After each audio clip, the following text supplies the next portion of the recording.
પ્રધાનમંત્રી નરેન્દ્ર મોદીના વડોદરા પ્રવાસને લઈને તૈયારીઓ તેજ કરી દેવામાં આવી છે। પીએમ મોદીના આગમનને લઈ દિવાળીપુરા કલેક્ટર કચેરી ખાતે બેઠક પણ મળી। પોલીસ કમિશનર અને કલેક્ટર વચ્ચે બેઠક મળી। સુરક્ષા વ્યવસ્થા વધુ સઘન બનાવવા અંગે આ બેઠકમાં ચર્ચા કરવામાં આવી।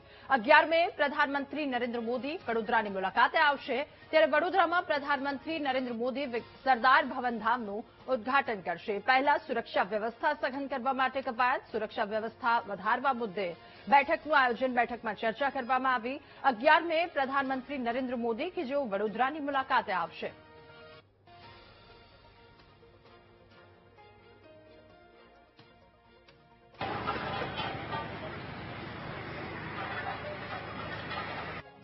ફુલ પ્રાઇમ મિનિસ્ટર ઓફ ઇન્ડિયાના 11મી અને મુલાકાત અનુસંધાને કેટલાક ઇન્ટર ડિપાર્ટમેન્ટલ કોઓર્ડિનેશનના મુદ્દાઓ છે તે અંગે આજે આપણે વિગતવારના ચર્ચા કરી છે અને આ ચર્ચા મુજબ ગ્રાઉન્ડ ઉપર તૈયારીઓ કરીને 11મીએ યોજનારા કાર્યક્રમ સફળ થાય તે દિશામાં તંત્ર કામ કરી રહ્યું છે।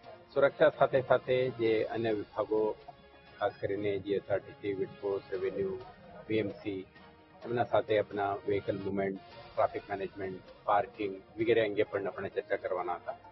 આજે આ અંગે કરી છે અને અન્ય વિગતવાર જે સુરક્ષા સંબંધિત પ્રશ્નો છે ઉપર તમને સ્થળ ઉપર બતાવીશ।